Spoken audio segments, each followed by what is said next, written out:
টকছলৈ আপোনালোক সকলোকে স্বাগতম জনাইছো সংগীত অনুষ্ঠানৰ মাজতে আবেগিক হৈ পৰিল জনপ্ৰিয় কণ্ঠশিল্পী জুবলি বৰুৱা কান্দি কান্দিয়ে গীত পৰিবেশন কৰিলে কণ্ঠশিল্পীগৰাকীয়ে তামুলপুৰ মহকুমাৰ ৰঙালী বিহু সন্মিলনত কান্দি কান্দি গীত পৰিবেশন কৰে কণ্ঠশিল্পীগৰাকীয়ে জনাইছো সবিশেষ সংগীত অনুষ্ঠানৰ মাজতে আবেগিক হৈ পৰিল জনপ্ৰিয় কণ্ঠশিল্পী জুবলি বৰুৱা কান্দি কান্দিয়ে গীত পৰিবেশন কৰিলে কণ্ঠশিল্পীগৰাকীয়ে তামুলপুৰ মহকুমাৰ ৰঙালী বিহু সন্মিলনত গীত পৰিবেশন কৰি থকাৰ সময়ত আবেগিক হৈ পৰিল কণ্ঠশিল্পীগৰাকী সংকটজনক অৱস্থাত কণ্ঠশিল্পীগৰাকীৰ ভাতৃ চিকিৎসালয় ভেন্টিলেশ্যনত চিকিৎসাধীন কৰ্তব্যৰ খাতিৰত কৰিবলগীয়া হৈছে বিহুৰ অনুষ্ঠান আৰু কান্দি কান্দি কণ্ঠশিল্পীগৰাকীয়ে কয় যে যি সময়ত মই হস্পিটেলত থাকিব লাগিছিল সেই সময়ত মই ৰাইজৰ লগত আছো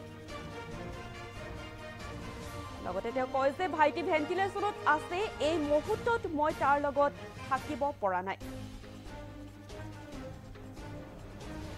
ৰাইজক কথা দিছো যেতিয়া আহিবই লাগিব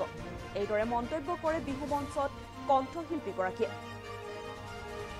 আপোনালোকক অনুৰোধ জনাইছো আপোনালোকে যাতে আশীৰ্বাদ কৰে মোৰ ভাইটি যাতে সুস্থ হৈ উঠে আমি অনুষ্ঠান কৰিম আপোনালোকে চিন্তা নকৰিব ভালকৈ কৰিবলৈ চেষ্টা কৰিম মন্তব্য কৰে কণ্ঠশিল্পীগৰাকীয়ে কান্দি কান্দিয়ে এটাৰ পিছত আনটো জনপ্ৰিয় গীতেৰে ৰাইজক আপ্লুত কৰে কণ্ঠশিল্পীগৰাকীয়ে যেহেতু তামুলপুৰ মহকুমাৰ ৰঙালী বিহু সন্মিলনত গীত পৰিবেশন কৰি থকাৰ সময়তে আবেগিক হৈ পৰে কণ্ঠশিল্পীগৰাকী আৰু কান্দি কান্দিয়ে গীত পৰিবেশন কৰে কণ্ঠশিল্পীগৰাকীয়ে সংকটজনক অৱস্থাত কণ্ঠশিল্পীগৰাকীৰ ভাতৃ চিকিৎসালয়ত ভেন্টিলেশ্যনত চিকিৎসাধীন হৈ আছে আৰু কৰ্তব্যৰত খাতিৰত কৰিবলগীয়া হৈছে বিহুৰ অনুষ্ঠান কান্দি কান্দিয়ে কণ্ঠশিল্পীগৰাকীয়ে কয় যে যি সময়ত মই হস্পিটেলত থাকিব লাগিছিল সেই সময়ত মই ৰাইজৰ লগত আছো ভাইটি ভেন্টিলেশ্যনত আছে এই মুহূৰ্তত মই তাৰ লগত থাকিব পৰা নাই ৰাইজক কথা দিছো যেতিয়া আহিবই লাগিব আপোনালোকক অনুৰোধ জনাইছো আপোনালোকে যাতে আশীৰ্বাদ কৰে মোৰ ভাইটি যাতে সুস্থ হৈ উঠে লগতে তেওঁ অনুষ্ঠানত মন্তব্য কৰে যে আমি অনুষ্ঠান কৰিম আপোনালোকে চিন্তা নকৰিব ভালকৈ কৰিবলৈ চেষ্টা কৰিম বুলি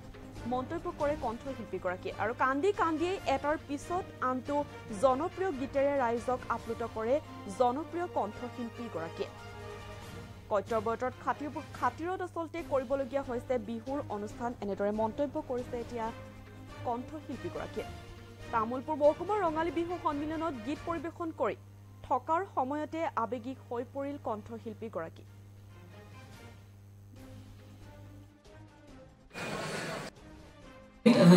হস্পিটেলত ভেন্টিলেশ্যনত আছে কিন্তু এই মুহূৰ্তত মই তাৰ লগত থাকিব পৰা নাই ৰাইজক কথা দিছো যেতিয়া আহিব লাগিব আহিছো এটা গীত পৰিবেশন কৰিব লাগিব আমি অনুষ্ঠান কৰিম আপোনালোকে চিন্তা নকৰিব ভালকৈ কৰিব চেষ্টা কৰিম কিন্তু কিবা ভুল ভ্ৰান্তি হ'লে ক্ষমা কৰিব আগতে ক্ষমা বিচাৰিছো আৰু আপোনালোকক অনুৰোধ জনাইছো আপোনালোকে যাতে আশীৰ্বাদ কৰে মোৰ ভাইটি যাতে সুস্থ হৈ উঠে ৰাইজে নখ জোকাৰিলে বোলে নৈব গতিকে আপোনালোকে আশীৰ্বাদ কৰিব বুলি আশা কৰিছো মোৰ ভাইটি যাতে সুস্থ হৈ উঠে তাৰে কামনা কৰিছো আজি আমাৰ অনুষ্ঠানত আপোনাক সকলোৰে সহায় সহযোগিতা কামনা কৰিলো আৰু মই পুৰা সম্পূৰ্ণভাৱে চেষ্টা কৰিম যাতে আমি শুদ্ধকৈ আপোনালোকক সুন্দৰকৈ গীত শুনাব পাৰোঁ আজি অনুষ্ঠানটি যাতে আপোনালোকৰ লগত একেলগে আমি সুন্দৰকৈ সন্ধিয়াটি কটাব পাৰোঁ এই ৰাতিটো কটাব পাৰোঁ তাৰে কামনা কৰিছোঁ সকলোকে পুনৰ ধন্যবাদ জনাই মই এখন অসমীয়া ছবিত গীত গোৱা বহুত বছৰ আগতে এখন ছবিত গীত গাইছিলোঁ